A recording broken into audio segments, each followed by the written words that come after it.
Anger is one of the most destructive of human emotions. It robs us of peace of mind and clouds our ability for rational thinking. Wisdom that we had accumulated over a lifetime and social etiquette that we had learned with great effort all vanishes in a moment of fury.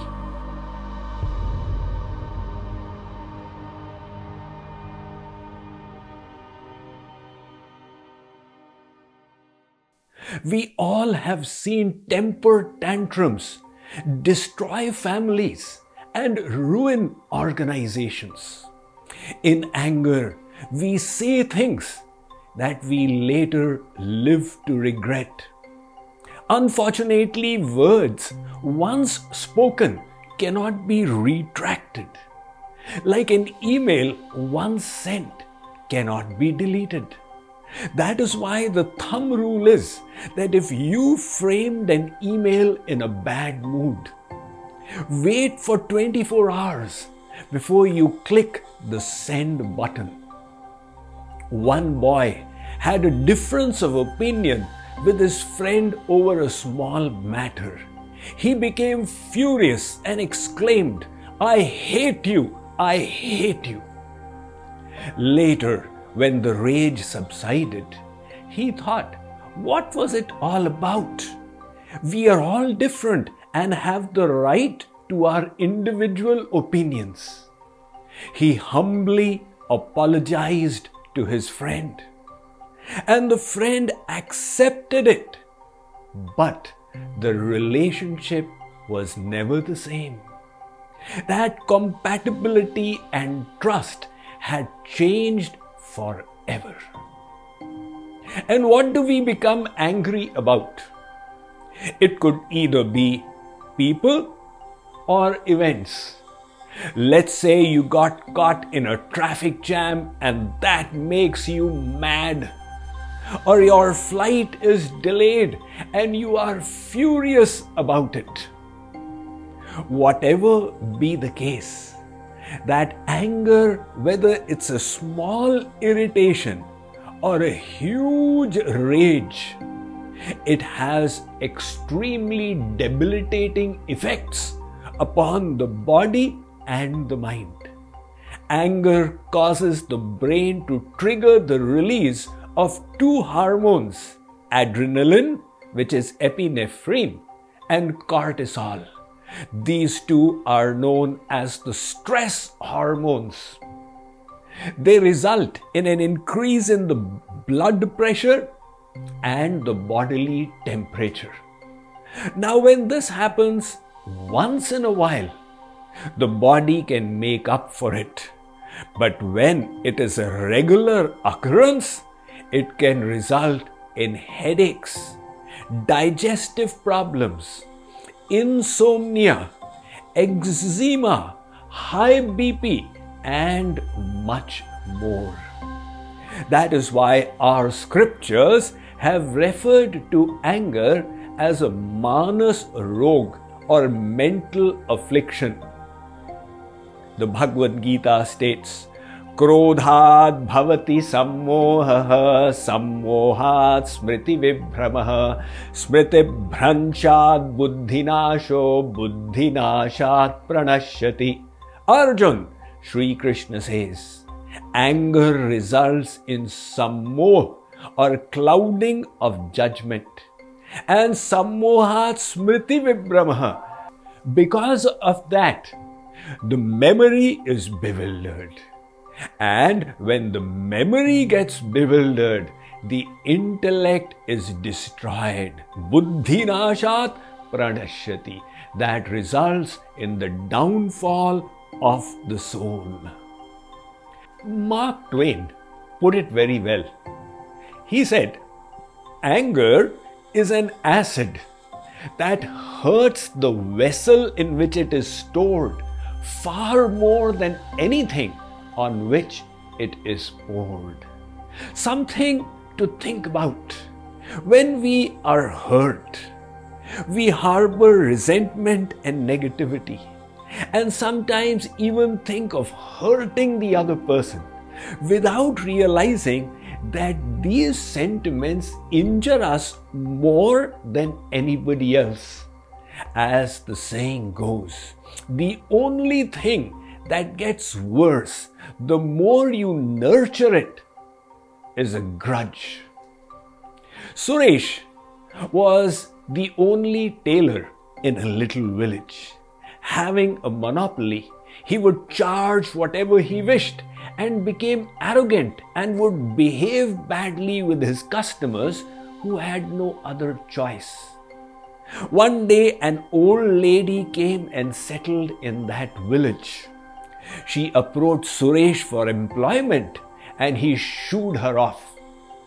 She finally purchased a sewing machine, created a shop out of wood, and started her own tailoring shop. She was good in her craft and well behaved, and the customers started flocking to her. Seeing her success, Suresh was filled with jealousy and rage. In order to pacify her husband, Suresh's wife went and purchased that tailoring shop from the old lady for 1 lakh rupees on the condition that she would leave the village never to return. However, Suresh at night, to vent his anger, went and burnt that shop. In the morning, when his wife came to know, she said, "What did you do? I had purchased it for you for 1 lakh rupees. Well, that is how it is with anger. We feel it towards others, but it resides like acid in our hearts and harms us. If we can avoid angry sentiments, it will help greatly in the purification of our mind." So how then do we eliminate anger from our psyche? Let me read to you a little bit about it from my latest book, Golden Rules for Living Your Best Life. Anger is a symptom of a greater disease within our psyche, which is desire. Let us briefly deconstruct desire. When our mind gets attached, it leads to desire. If the positive or negative desire is fulfilled, all remains well. But if our desire gets thwarted, we become annoyed. So how can we overcome this? The Bhagavad Gita presents the solution. Vishaya vinivartante niraharasya dehinah rasavarjam rasopyasya param drishtva nivartate. Aspirants may restrain the senses from their objects of enjoyment, but the taste for the sense objects remains. However, even this taste ceases for those who realize the Supreme. So replace your material desires with divine yearnings, the desire to serve, the desire to glorify the Lord, the desire for divine knowledge, and so on. Spiritual aspirations elevate and purify the mind, because the object of attachment is pure. Purity of mind naturally eradicates anger from the root. This, of course, is the ultimate solution to sublimate our desires. But until we reach there, we also need some life hacks on how to reduce anger within our personality, which I have mentioned in the book. Here is the first one. Watch out for the triggers. Some people repeatedly become annoyed when their children don't listen to them. Some get mad when their parents try to force their opinion upon them. So try and figure out what is your trigger and watch out for it. The next point, delay your response by just a few moments. The initial retaliatory response comes from the right brain. It is often irrational and detrimental to us. If you can just hold on for a few moments, the next thought out, logical, beneficial response comes from the left brain. So either take a few deep breaths or else hold your breath and count from 1 to 60. One lady had a terrible anger, and everybody in the village was so scared of her they would avoid even speaking to her.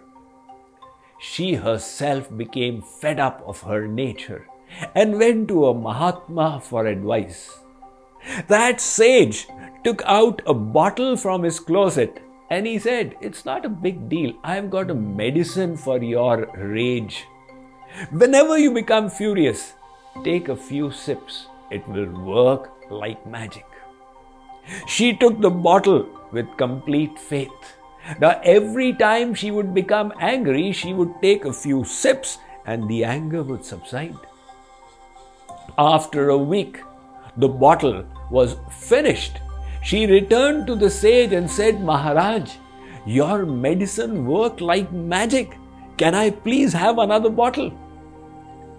The sage said, "It only contained H2O, pani, water. But how did it work on me?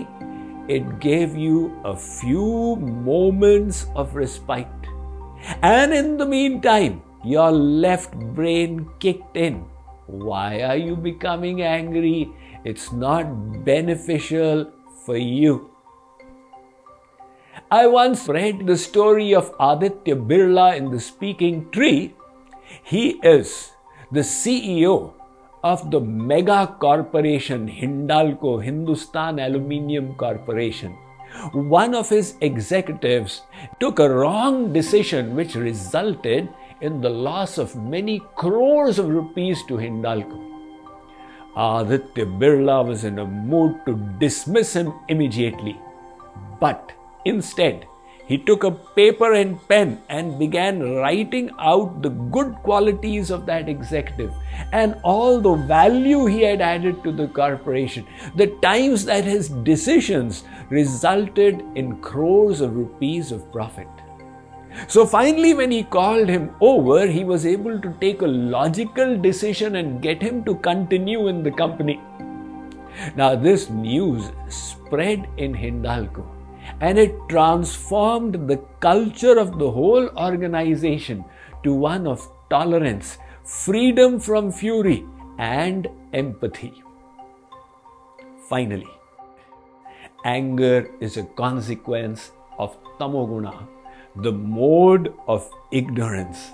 The more you can free your personality from tamoguna, the more you will be rid of anger. So, take charge of what you see, what you hear, what you read, and most important, what you eat.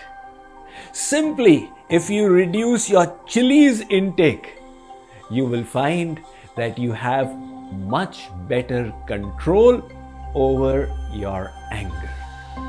I hope these few tips will help you in your efforts to become a better person.